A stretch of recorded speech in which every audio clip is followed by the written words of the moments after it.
Hello everyone, welcome back to my channel. तो हम कर रहे हैं जुलाई 2025 में होने वाले सीटेट के एग्ज़ाम का प्रिपरेशन, जिसमें मैं आज के वीडियो में आपको बताने वाली हूँ चाइल्ड डेवलपमेंट एंड पेडागोजी से एक topic, principle of the development of children, यानी बच्चों के विकास का सिद्धांत। जब एक छोटा पौधा जो अंकुर बनकर फूटता है, कुछ ही दिनों में वर्षों में वह पौधे या वृक्ष का रूप धारण कर लेता है। तब हम यह कहते हैं कि देखो, यह पौधा का वृद्धि हो गया है, यह अब पेड़ बन गया है। इसी तरह जब बच्चा अपने माँ के गर्भ में होता है तो उसकी जीवन लीला शुरू होती है। तब से लेकर मृत्यु तक उसमें वृद्धि और विकास की प्रक्रिया चलती रहती है। वृद्धि के बारे में हमने पढ़ा था कि वृद्धि की प्रक्रिया जो है एक सीमित समय तक चलती है, लेकिन जो विकास है वह उस बच्चे में जीवन पर्यंत चलते रहता है। इसलिए हम कह सकते हैं कि किसी भी जीव के लिए वृद्धि और विकास बहुत ही ज़्यादा महत्वपूर्ण है। वृद्धि शब्द जो है व्यक्ति के शरीर, आकार, भार में वृद्धि के लिए प्रयोग किया जाता है। व्यक्ति के मांसपेशियों और शरीर की साधारण वृद्धि भी इसमें शामिल हो सकती है। बच्चे के शरीर के वृद्धि के साथ साथ ही उसके मानसिक विकास की भी प्रक्रिया चलती रहती है। विशेषतः ये जो नियमित और क्रमिक उत्पत्ति को मनोविज्ञान की भाषा में विकास के ही नाम से जाना जाता है। अब हम जानेंगे विकास मूलभूत सिद्धांत कौन कौन से हैं। पहला है निरंतरता का सिद्धांत। विकास की प्रक्रिया कभी नहीं रुकने वाली प्रक्रिया है, अर्थात यह जन्म से लेकर मृत्यु तक चलते ही रहती है। बल्कि वैज्ञानिक दृष्टि से विकास की प्रक्रिया माँ के गर्भ में ही शुरू हो जाती है। दो कोषों अर्थात शुक्र और अंड के निषेचन के फलस्वरूप बने निषेचित अंड से किसी भी बालक की जो जीवन लीला शुरू होती है और यह मृत्यु पर्यंत निरंतर चलती रहती है, जो कि विकास का पहला सिद्धांत है, निरंतरता का सिद्धांत। अब हम जानेंगे दूसरा, एकरूपता का सिद्धांत। बच्चे का शारीरिक विकास एक निश्चित क्रम में होता है, अर्थात यह विकास सिर से शुरू होता है।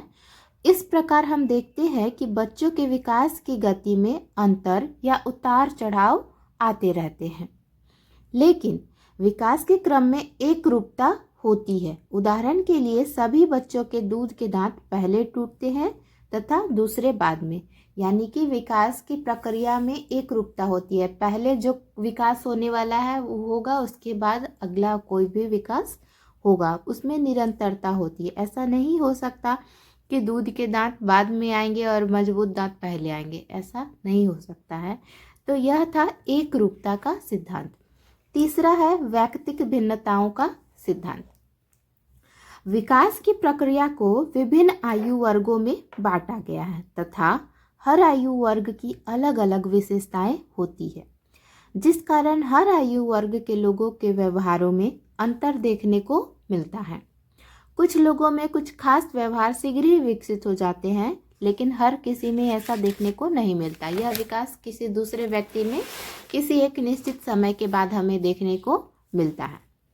चौथा हम देखेंगे वंशानुक्रम और वातावरण के संयुक्त परिणाम का सिद्धांत। कोई भी बच्चा है, उसकी वृद्धि और विकास वंशानुक्रम और वातावरण का संयुक्त परिणाम है। विभिन्न अध्ययनों में यह देखा गया है कि बालक की वृद्धि और विकास पर वंशानुक्रम और वातावरण का निश्चित रूप से प्रभाव पड़ता है। बालक के पीढ़ियों का उस पर प्रभाव पड़ता है, उसके आसपास का मौसम कैसा है, उस वातावरण का, लोगों के समाज का भी उस पर पूरा प्रभाव देखने को मिलता है। पांचवा है समग्र विकास का सिद्धांत। जो मनुष्य होता है उसके शरीर का विकास समग्र रूप से होता है। मनुष्य के व्यक्तित्व के विभिन्न पक्षों का विकास साथ साथ चलते रहता है, जैसे सामाजिक, मानसिक, शारीरिक तथा संवेगात्मक विकास। यह भी सत्य है कि सभी पक्ष परस्पर इस विकास पर निर्भर करते तथा एक दूसरे से संबंधित होते हैं। इसी दृष्टि से अध्यापक के सभी पक्षों के विकास की ओर ध्यान देना चाहिए। कोई भी अध्यापक है जो बच्चे को शिक्षा दे रहा है, उसको बालक के हर विकास पर अपनी ध्यान देना चाहिए। उसका सामाजिक विकास हो रहा है कि नहीं, शारीरिक विकास हो रहा है या नहीं, समग्र विकास के ऊपर शिक्षक को और उसके परिवार को दोनों को ही इस बात का ध्यान देना चाहिए। नेक्स्ट है हमारा विकास की दिशा का सिद्धांत। जो विकास की दिशा है इसकी एक अपनी ही दिशा होती है और यह दिशा निश्चित है। इस प्रकार विकास की निम्न दिशाएं होती है। पहला, सिर से पांव की ओर। इसमें जो बच्चे का विकास है सिर से शुरू होकर पैर की ओर होता है, यानी कि जब बच्चा गर्भ में भी आता है तो सबसे पहले उसका सिर का विकास होता है, तब जाके बाकी के शरीर का विकास होता है। दूसरा है रीढ़ की हड्डी से बाहर की ओर। बच्चे का विकास, शारीरिक विकास रीढ़ की हड्डी से बाहर की ओर होता है। एंड नेक्स्ट वन इज स्वरूप के पश्चात क्रियाएं। सातवां हम देखेंगे सामान्य से विशिष्ट की ओर विकास का सिद्धांत। इस सिद्धांत के अनुसार बालक पहले सामान्य व्यवहार सीखता है और फिर धीरे धीरे सामान्य व्यवहार विशिष्टता की ओर बढ़ता है।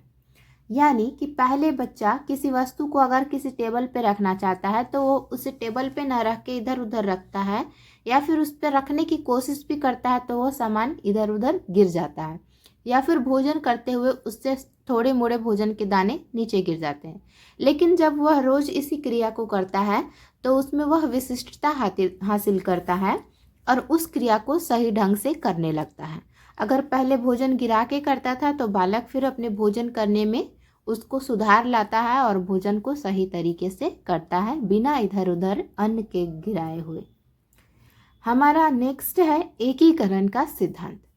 इस सिद्धांत के अनुसार बच्चा सबसे महत्वपूर्ण अंग को और फिर उसके विशिष्ट भागों को प्रयोग करना या चलाना सीखता है।